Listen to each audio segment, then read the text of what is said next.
నమస్తే ఈటీవీ అభిరుచి ప్రేక్షక మహాశయులందరికీ మన సూపర్ షెఫ్ వంటకి స్వాగతం సుస్వాగతం. ఈరోజు బటర్ స్కాచ్ తోటి మనం పాయసం.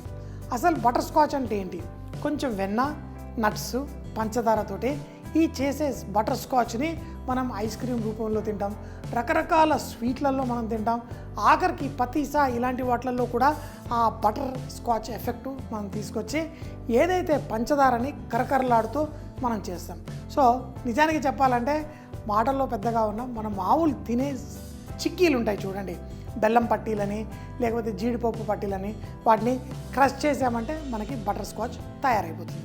దాన్ని మనం పాయసంలో వేసుకుంటే ఆ క్యారమల్లో ఒక మంచి ఫ్లేవర్ ఉంటుంది, దాన్ని ఎంజాయ్ చేయొచ్చు. సో మరి ఈరోజు ఆ బటర్ స్కాచ్ పాయసం చేసే ముందు ఈ బటర్ స్కాచ్ మనం తయారు చేసుకుందాం.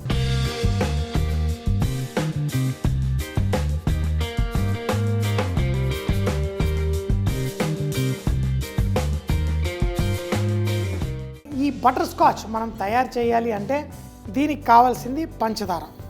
కేవలం పంచదారతోటే మనం క్యారమల్ తయారు చేసుకుంటాం. నీళ్లు కొంతమంది కొంచెం పోస్తారు, అది నీళ్లు కూడా పోయాల్సిన అవసరం ఉండదు. మనం స్లోగా కుక్ చేస్తే ఈ పంచదార ఇలా కలుపుకుంటూ కుక్ చేస్తే అదే కరిగిపోతుంది. కరిగిపోయి మనకి మంచిగా ఆ క్యారమల్ తయారవుతుంది. ఆ క్యారమల్ తయారైన తర్వాత దీంట్లో మనం జీడిపప్పు అలాగే బాదాం, ఈ జీడిపప్పు బాదాం ఈ రెండింటిని కొంచెం బరకగా పొడి చేసుకొని మనం దీన్ని ఈ క్యారమల్లో వేసుకుంటాం. కానీ దీన్ని కుక్ చేయక్కర్లేదు, ఎందుకంటే ఇది బాగా వేడెక్కిపోతుంది.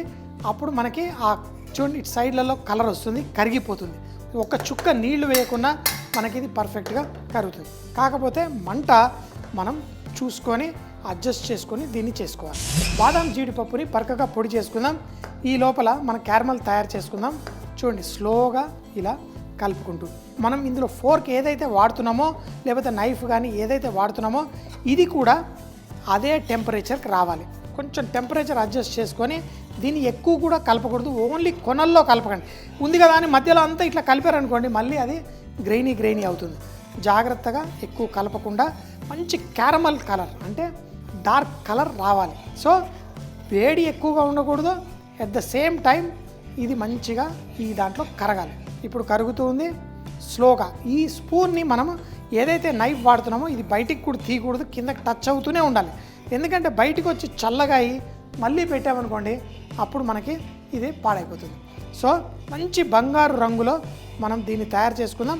దీన్ని పొయ్యడానికి మనం ఒక బటర్ పేపర్ పెట్టి దానిపైన దీన్ని వేసుకుందాం. మళ్ళీ తీయడానికి ఈజీగా ఉండడం కోసం ఈ కొనలు ఏవైతే రంగు వచ్చేస్తుందో దాన్ని ఈ విధంగా లోపలికి జరుపుకుంటూ స్లోగా చేసుకోవాలి. ఇప్పుడు చూడండి మనకి ఆ కలర్ కూడా ఆ బంగారు రంగు వచ్చేస్తుంది. ఇప్పుడు చూడండి బంగారు రంగు వచ్చేసింది. ఇప్పుడు స్టవ్ కట్టేస్తాను. స్టవ్ కట్టేసి దీని లోపల ఈ వేడిని కూడా తగ్గించాలి, లేకపోతే ఇంకా కలర్ ఎక్కువ అయిపోతుంది. అలా కాకుండా ఫస్ట్ దీన్ని ఇలా కలిపేసుకోండి. స్లోగా ఇలా కలిపి ఎప్పుడైతే మనకి కలర్ కావాల్సిన ఆ మంచి ఆ క్యారమల్ కలర్ వచ్చిన తర్వాత దీని లోపల మన ఈ జీడిపప్పు పొడి ఏదైతే ఉందో దీంట్లో వేసేసుకోండి, దీన్ని కలిపేసుకోండి. జీడిపప్పు కుక్ చేయాల్సిన అవసరం లేదు. ఇది 170 డిగ్రీల సెంటీగ్రేడ్లో ఉన్న ఈ మిశ్రమము ఇమీడియట్గా జీడిపప్పుని కుక్ చేసేస్తుంది. దీంట్లో వెన్న, బటర్ స్కాచ్ ఎందుకంటామంటే ఇందులో ఆ వెన్న కూడా వేస్తారు. ఆ స్టవ్ మీద నుంచి కూడా తీసేద్దాం. ఈ వెన్న దీంట్లో కరుగుతూ కొంచెం తేమనిస్తుంది, మంచి క్యారమల్ కలర్ వస్తుంది. ఈ వెన్న వేయగానే ఇంకా ఆ కుక్ అవ్వడం తగ్గిపోతుంది. ఇప్పుడు దీన్ని మనం సెట్ చేయాలి. ఎలా సెట్ చేయాలి? ఇలా బటర్ పేపర్ కింద ఉంది చూసారా, దీని మీదకి ఇలా వేసేయండి. తర్వాత దీన్ని గట్టిగా అయిపోతుంది. పాయసంలో ఎలా వాడతానో మీకు చూపిస్తాను. సెట్ అవుతుంది. ఇప్పుడు మనం పాయసం చేసుకుందాం. అయితే పాయసంలో నెయ్యి వేసుకొని అయితే జీడిపప్పు అవన్నీ ఆల్రెడీ జీడిపప్పు బాదాం మనం ఆ క్యారమల్ బటర్ స్కాచ్ తయారు చేయడానికి జీడిపప్పు బాదాం వాడాము, అందుకని ఇందులో కేవలం కిస్మిస్ ఒక్కటే వాడతాను. కావాలంటే మీరు వేరే నట్స్ కూడా వేసుకోవచ్చు. ఇందులో కొంచెం కిస్మిస్ అలాగే దీంట్లో కొంచెం మన సేమియా దీన్ని కూడా లైట్గా వేయించుకోవచ్చు. చూడండి మరీ ఎక్కువ వేడి ఉండకూడదు, మరీ ఎక్కువ ఉందనుకోండి మన కిస్మిస్ మాడుతుంది, అలాగే సేమియా కూడా మాడుతుంది. కొంతమంది సేమియా మాడగొడతారు, ఎలా మాడగొడతారో నాకు అర్థం కాదు. లైట్గా ఆ నెయ్యి వేసిన వెంటనే ఇందులో కిస్మిస్తో పాటు సేమియా కూడా వేసి లైట్గా వేయించుకోండి. ఇలా లైట్గా వేయించడం వల్ల మనకి ఆ సేమియా టెక్స్చర్ కూడా చాలా బాగుంటుంది. మనకి ఈ విధంగా స్లోగా 1 నిమిషం అయిన తర్వాత ఆల్రెడీ పాలు కొంచెం వేడిగానే ఉన్నాయి, ఎందుకంటే ముందే వేడి చేసి పెట్టుకున్నాను. ఆ పాలని దీంతో పాటు వేసి కుక్ చేసుకుందాం. మనము పంచదార సేమియా స్టార్ట్ చేసిన వెంటనే వేయకండి. దివాళీకి మనకి ఫేనీ ఉంటుంది, అదైతే పర్లేదు, కానీ ఇదైతే కొంచెం మామూలు పాలల్లో కుక్ అవ్వాలి. లేకపోతే డైరెక్ట్ పంచదారలో వేస్తే బోల్ టైం పడుతుంది కుక్ అవ్వడానికి. చూడండి ఇప్పుడు లైట్గా వేగింది. ఇందులో పాలు వేసుకొని ఇప్పుడు సేమియా కుక్ చేసుకుందాం. ఇది కొంచెం చిక్కదనం వచ్చిన తరువాతే మనం దీంట్లో పంచదార వేసుకుంటాం. అంతేకాకుండా ఈరోజు అసలు సిసలైన ఫ్లేవర్ చూడండి, ఇప్పుడు సెట్ అయిపోయిన తర్వాత ఇది చక్కగా ఇవ్వండి ఎంత పర్ఫెక్ట్గా గట్టిగా రాయిలా అవుతుంది. కానీ దీంట్లో ఆ చిక్కీ లాంటిదే కాదు, దీంట్లో ఒక మంచి సువాసన వస్తుంది. అంతేకాకుండా ఆ క్రంచీ బయట ఆ నట్స్ అంతా. సో సగమేమో మనం ఇందులో ఫ్లేవర్కి యాడ్ చేసుకుంటాం. పాయసం కొంచెం చిక్కబడ్డ తర్వాత మిగతా సగం పొడిలా జల్లుకొని తింటే ఆహా, బటర్ స్కాచ్ పాయసం భలేగా ఉంటుంది. ఇప్పుడు ఈ పాయసం మనం కుక్ చేసి దాన్ని ఎలా ఆ ఫ్లేవరు దీన్ని ఎలా వడ్డించుకోవాలో తర్వాత చూద్దాం. పాయసం కొంచెం చిక్కగా అవుతుంది. దీంట్లో పంచదార కూడా వేసుకోవాలి మన పాయసంలో. దానికి సరిపడేదానికంటే కొంచెం తక్కువ వేసుకుంటాము, ఎందుకంటే ఇది కూడా కొంచెం స్వీట్నెస్ యాడ్ చేస్తుంది. సో ఇక్కడ ఏదైతే బటర్ స్కాచ్ తయారు చేశానో చూడు ఇరక్కొట్టాలి. అయితే కొంచెం దీంట్లో సగమేమో నేను మిక్సీ జార్లో వేసి పొడి చేసుకుంటాను. ఆహా, ఇది ఆ ఫ్లేవర్ అంతా మనకి దీంట్లో వస్తుంది. మిగతాది కొంచెం క్రష్ చేసి కొంచెం కరకరలాడుతూ పాయసం మీద వేసుకొని తింటాను. చూడండి ఇలా ఇంత వేసుకొని సగం కంటే ఓకే ఇంత వేసాను. ఇప్పుడు దీన్ని పొడి చేస్తున్నాను. మరొకటి గుర్తుపెట్టుకోండి, నేను పంచదార లిటరల్గా తినడం మానేశాను. అంటే వారానికి ఒక్కసారి ఏదైనా స్వీట్లు ఇలా తింటాను. నేను రోజు తినేవాడిని స్వీట్లు, ఇప్పుడు మానేశాను. ఎందుకంటే ఒక విధంగా చెప్పాలి అంటే పంచదార పాయిజనే. అయితే దాన్ని కరెక్ట్ మోతాదుల్లో తింటే పర్లేదు, కానీ అంతకంటే ఎక్కువ మనం తింటే కనుక మన ఆరోగ్యం పాడవుతుంది. మనకి చాలామందికి వచ్చే జబ్బుల్లో పంచదార చాలా కారణం అంటారు. ఎందుకంటే దాంట్లో ఫ్రక్టోసు సూక్రోస్ ఉంటుంది. ఆ ఫ్రక్టోస్ మనకి లివర్లో వెళ్ళి దీని గురించి మీరు చదువుకొని మీరు తెలుసుకోండి. కానీ పంచదార స్వీట్ మిఠాయిలు అంతా ప్రతిరోజు మాత్రం తినకండి.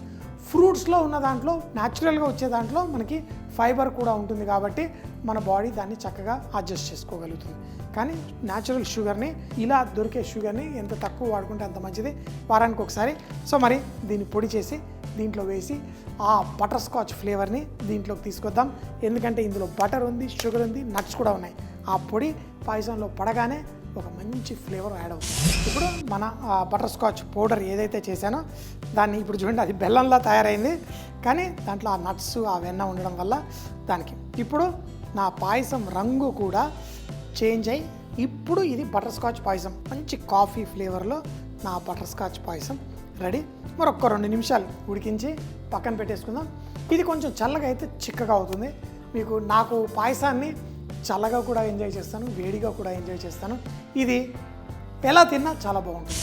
ఇప్పుడు నా పాయసం రెడీ. ఇప్పుడు మీ ఇష్టం, మీకు చల్లగా వడ్డించుకుంటారా, వేడిగా వడ్డించుకుంటారా. ఆ ఫ్లేవర్ అయితే మనకి ఆ జున్ను పాలల్లో మనం మిరియాలు అన్నీ వేసినప్పుడు కూడా ఒక ఫ్లేవర్ వస్తుంది. అలా దీనికి కూడా ఒక స్పెషల్ ఫ్లేవర్ ఉంటుంది. ఇది తిన్న వాళ్ళకే తెలుస్తుంది ఆ రుచి. ఇంకేంటి వడ్డించేసుకుందామా? ఆహా, చూడండి ఇలా పాయసాన్ని తీసుకోండి.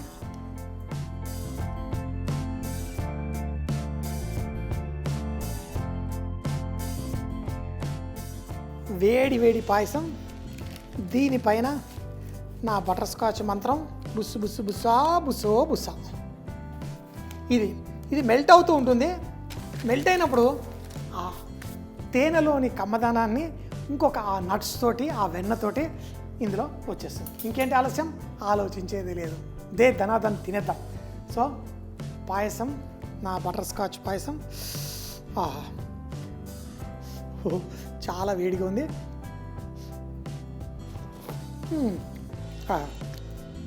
ఫస్ట్లోనే ఆ నట్లాగా వచ్చేసింది. ఆ పంచదారని మనం చేసిన దాంతో మంచి ఫ్లేవర్ వచ్చింది. చేసుకోండి బటర్ స్కాచ్ పాయసం, గుర్తుంచుకోండి.